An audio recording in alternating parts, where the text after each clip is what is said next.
Hello friends, welcome back to my YouTube channel. Friends, मैं हूं ज्योति और हमेशा की तरह मैं आप सभी का बहुत बहुत स्वागत करती हूं हमारे यूट्यूब चैनल पे। तो फ्रेंड्स, आज की वीडियो में मैं आपको बताने वाली हूं दोस्तों, जब भी आप लोग कोई भी लाइफ इंश्योरेंस की पॉलिसी लेते हैं, कोई भी फ्रेश पॉलिसी लेते हैं, तब आपके मन में कुछ सवाल होते हैं और उनका जवाब आपको मिलना कई बार मुश्किल हो जाता है, क्योंकि आप सही एजेंट से नहीं मिल पाते हैं। और जब भी आप लोग एजेंट से मिलते हैं तो एजेंट सिर्फ और सिर्फ अपने ही मतलब की बात करता है और आपके कई सारे जो सवाल है उनके आपके जवाब है वो नहीं मिल पाते। तो फ्रेंड्स, ऐसे केस में आज की वीडियो होने वाली है आपके लिए काफी ज्यादा इन्फॉर्मेशन। तो फ्रेंड्स, आज की वीडियो में जो हमारे गेस्ट है उनके मन में भी ऐसे कुछ सवाल हैं जो कि हो सकता है कि जब हम हमारे सवालों को डिस्कस करें तो उसमें भी आपके कुछ न कुछ सवालों के आपको जवाब मिल जाए। तो फ्रेंड्स, आज की वीडियो को एंड तक जरूर देखिएगा, क्योंकि हमारे जो गेस्ट हैं उनके मन में काफी ज्यादा सवाल है नई पॉलिसी को लेने के लिए। सो फ्रेंड्स, आज की वीडियो को स्टार्ट करें इससे पहले अगर आप लोग हमारे चैनल पर नए हैं तो चैनल को सब्सक्राइब जरूर कर लीजिएगा और वीडियो को एंड तक जरूर देखिएगा। और अगर आपके मन में कोई सवाल है तो आप लोग हमसे कमेंट करके पूछ सकते हैं। इसी के साथ साथ हमारी वीडियो की शुरुआत करते हैं और चलते हैं हमारी वीडियो के अंदर।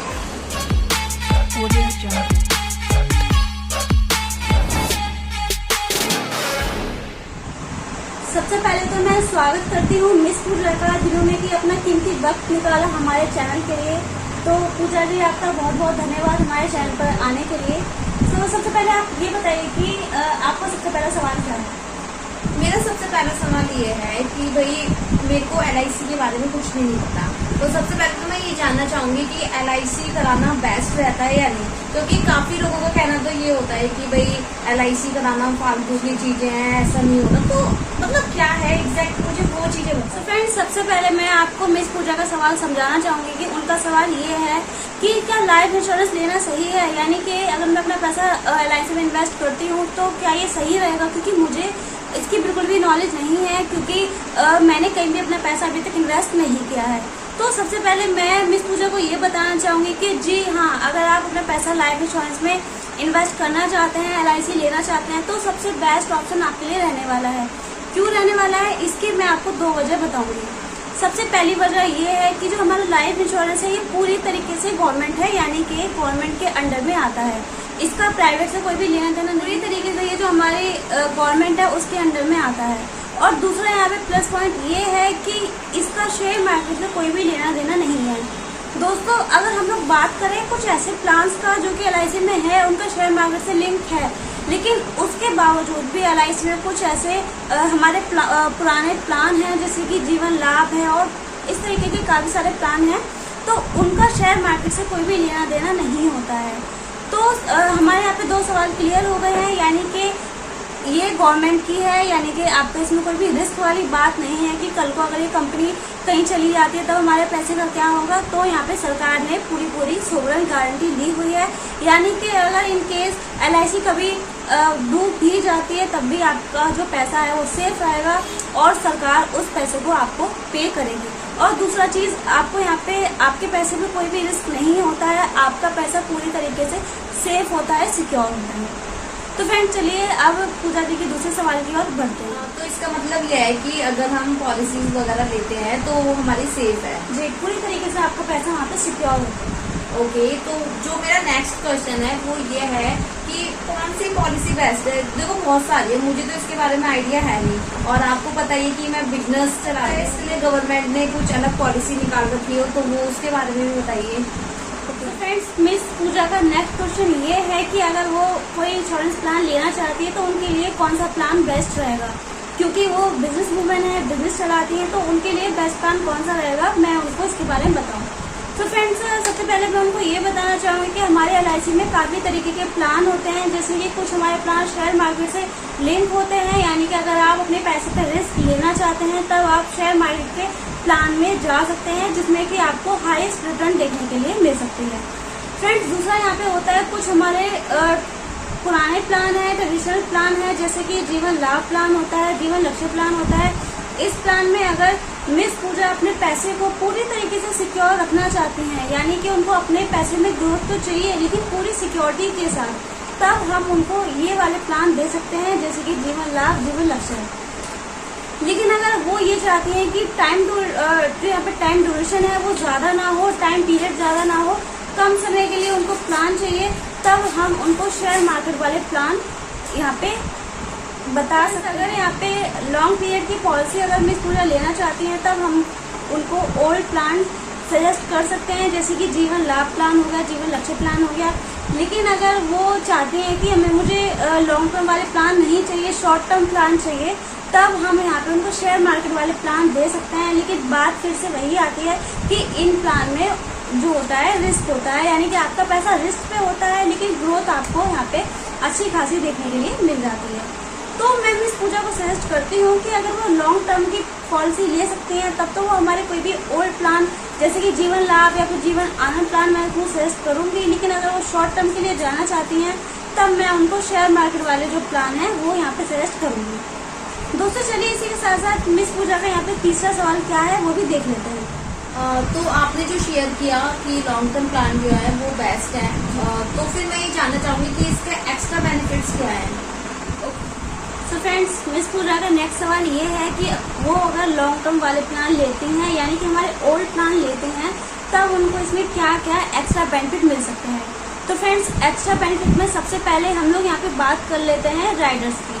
तो फ्रेंड्स राइडर्स ये होता क्या है? फ्रेंड्स राइडर होता है, इसको हम लोग कह सकते हैं एक्स्ट्रा बेनिफिट, यानी कि इन केस अगर कोई भी व्यक्ति है A to Z जिसने कि कोई भी इंश्योरेंस लिया और उस इंश्योरेंस का जो सम अश्योर्ड है वो 10 लाख रुपए है, और अगर उसने यहाँ पे एक्सीडेंटल राइडर लिया था, यानी कि AD राइडर उसने चूज किया था, और इन केस अगर उसकी जो डेथ है वो जो मिसहैपनिंग है वो एक्सीडेंटल होती है, तो इस केस में उसके जो नॉमिनी होगा उसको यहाँ पे 2 गुना अमाउंट पे होता है। यानी कि अगर उसने 10 लाख का बीमा लिया था तब यहाँ पे उसको 20 लाख रुपए जो अमाउंट है उसके नॉमिनी को पे आउट हो जाता है। फ्रेंड्स ये होता है हमारा पहला राइडर। दोस्तों दूसरा जो राइडर होता है वो हमारा यहाँ पे होता है PWB राइडर, यानी कि प्रीमियम वेवर बेनिफिट राइडर। दोस्तों इस राइडर में ये होता है कि अगर आप अपने बच्चे के लिए कोई भी प्लान लेते हैं लेकिन प्रीमियम आप उसमें जमा करते हैं, और इन केस अगर बच्चे की पॉलिसी ली गई और अगर फादर या फिर मदर जो कि प्रीमियम को पे करते हैं उनके साथ कोई मिसहैपनिंग हो जाती है, तो इस केस में भविष्य के जो भी प्रीमियम होते हैं वो माफ हो जाते हैं, और जो बच्चा है उसको मेच्योरिटी के भी यहाँ पे बेनिफिट मिलते हैं। फ्रेंड्स ये होता है हमारा दूसरा राइडर। दोस्तों इसके अलावा हमारा यहाँ पे तीसरा राइडर होता है टर्म राइडर। अब फ्रेंड्स टर्म राइडर में अगर मैं बात करूँ कि किन किन लोगों को टर्म राइडर दिया जा सकता है, तो फ्रेंड्स जो मेल होते हैं उन्हें तो हम ये टर्म राइडर दे सकते हैं। लेकिन अगर बात करें फीमेल्स की, तो फ्रेंड्स फीमेल्स में यहाँ पे कुछ कैटेगरी बनाई गई है, जैसे कि अगर कोई फीमेल जो कि गवर्नमेंट जॉब में है उनको टर्म राइडर दिया जा सकता है, और या फिर दूसरी उन वुमेन को हम लोग काउंट करते हैं जो कि ITR फाइल करती है, रिटर्न फाइल करती है, तो उनको भी यहाँ पर टर्म राइडर दिया जा सकता है। उसके अलावा अगर कोई भी हाउसवाइफ है जो कि इंश्योरेंस लेती है तो उनको यहाँ पे टर्म राइडर नहीं दिया जाता है। वैसे तो हाउसवाइफ को इंश्योरेंस भी नहीं दिया जाता है, लेकिन अगर टर्म राइडर की बात करें तो फीमेल कैटेगरी में सिर्फ 2 ही कैटेगरी ऐसी है जिन्हें टर्म राइडर दिया जाता है।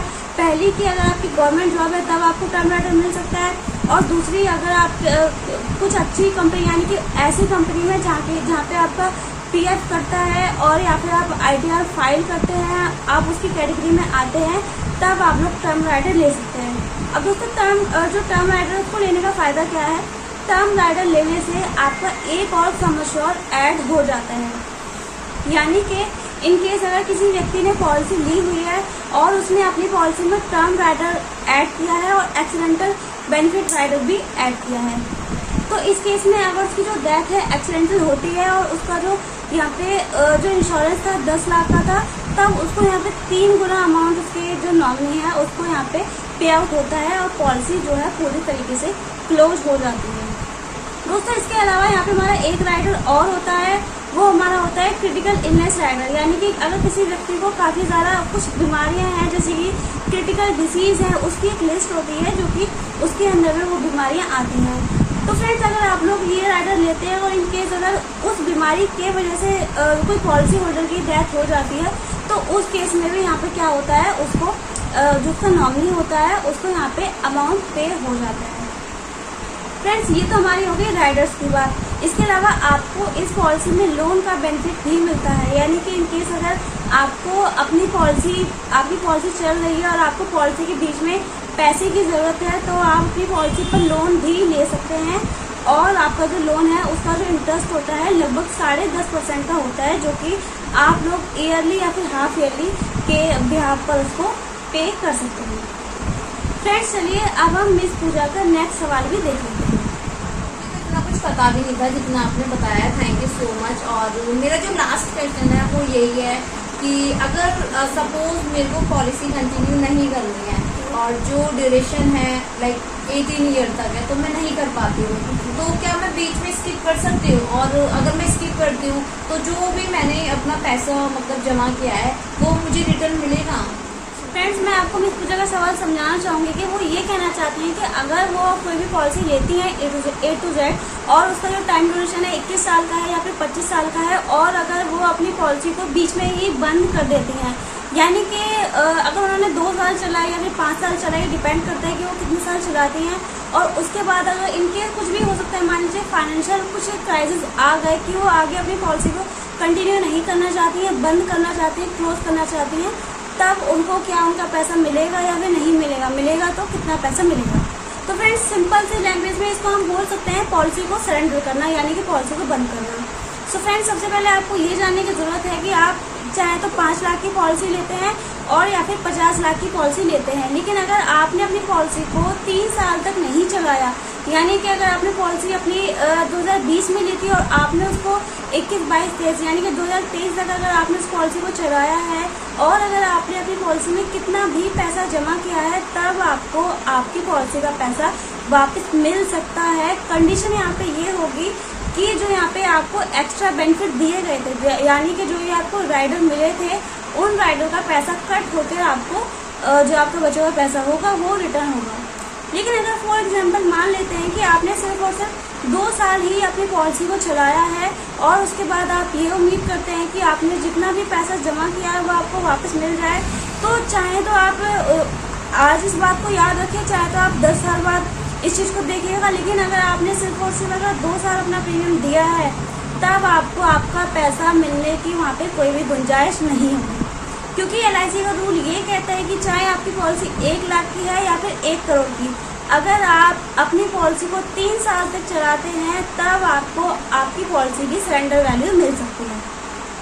अब फ्रेंड्स, सरेंडर वैल्यू यहाँ पे आपको कितनी मिलती है वो भी मैं आपको अंदाजन बता देती हूँ। वैसे पर्टिकुलर जो अमाउंट है वो तो आपको ब्रांच से पता चलेगा, लेकिन फिर भी मैं आपको बताती हूँ कि लगभग जितना भी अमाउंट आपने पे किया है उसका लगभग से लगभग आपको 60 से 70% ही अमाउंट रिटर्न मिलता है अगर आप अपनी पॉलिसी को बीच में बंद करवाते हैं तो फ्रेंड्स, आई होप आपको यहाँ पे ये चीज़ क्लियर हुई हो कि अगर आप अपनी पॉलिसी को बीच में सरेंडर करते हैं, तो अगर आप अपना पैसा वापस लेना चाहते हैं तो 3 साल पॉलिसी चली होना काफ़ी सारा रिक्वायर्ड है।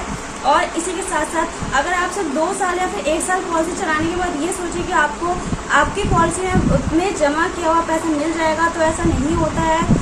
तो इसीलिए कभी भी अगर आपको ऐसा लगता है कि आप अपनी पॉलिसी को आगे कंटिन्यू नहीं कर सकते हैं, तो हमेशा ध्यान रखिए अपनी पॉलिसी को कम से कम 3 साल ज़रूर चलाएं, ताकि आपको आपकी पॉलिसी में जो आपने पैसा जमा किया है लगभग 60 से 70% जो पैसा है वो तो रिटर्न में ही जाए। यहाँ पे मुझे सबसे अच्छी चीज़ ये लगी कि जो भी हम अपना पैसा इन्वेस्ट करते हैं वो हमें रिटर्न मिलने के पूरे चांस है, यहाँ पे कोई रिस्क नहीं है। तो ये तो मुझे बहुत ही ज़्यादा अच्छा लगा, और जितने मेरे मन में सवाल थे उससे भी ज़्यादा आपने आंसर किया, उसके लिए बहुत बहुत धन्यवाद। तो सबसे पहले तो मैं मिस पूजा का यहाँ पे बहुत बहुत थैंक्स करना चाहूँगी कि वो अपना इतना कीमती समय निकालकर हमारे व्यूअर्स के साथ मिलने आए और अपना उन्होंने एक्सपीरियंस शेयर किया। तो पूजा जी, आपको बहुत बहुत थैंक यू, आप हमारे चैनल में अपना टाइम यहाँ पे आपने दिया, और आई होप आपको हमारे जो सवालों का जवाब देने का एक्सप्लेनेशन है वो आपको काफ़ी ज़्यादा पसंद आया। या लिटरली आपने जो भी एक्सप्लेन किया काफ़ी डीपली एक्सप्लेन किया, क्योंकि मेरी एक फ्रेंड है वो भी LIC से रिलेटेड है, बट जब भी उससे कुछ पूछो तो लाइक शॉर्ट में जवाब देती है। बट मुझे आपके साथ आपके चैनल पे आके बहुत खुशी हुई क्योंकि मेरे जो भी क्वेश्चन थे आपने उसे बहुत डीपली एक्सप्लेन किया, उसके लिए बहुत बहुत धन्यवाद। और मुझे लगता है कि आपके ऑडियंस जो है उनकी जो भी क्वेरी रही होगी वो सारी सॉल्व हो गई होगी। और गाइस अगर आपको ऐसा लगता है कि आपके कोई क्वेश्चन है या फिर LIC से रिलेटेड कोई भी प्रॉब्लम है तो आप ज्योति से कॉन्टेक्ट कर सकते हो। तो काफी अच्छे से एक्सप्लेन किया। और अगर आपको लगता है कि LIC से रिलेटेड कोई भी प्रॉब्लम है या आपके कोई क्वेश्चंस हैं तो आप कमेंट कर दीजिए। कमेंट में भी काफी अच्छे से रिप्लाई करते हैं, मैंने खुद इस चीज को आजमाया है। तो इसके लिए बहुत बहुत धन्यवाद जी ऑफकोर्स। सो फ्रेंड्स, आज की वीडियो में सिर्फ इतना ही। आई होप आपने हमारी वीडियो को एंजॉय किया हो और हमारे सवाल जवाब का सिलसिला आपने देखा हो। बट आज के सवाल जवाब का सिलसिला यहीं ख़त्म करते हुए मिलते हैं नेक्स्ट वीडियो में। तब तक अपना ध्यान रखिए, अपनी फैमिली का ध्यान रखिए, खुश रहिए और खुशियाँ बांटते रहिए। Thank you friends.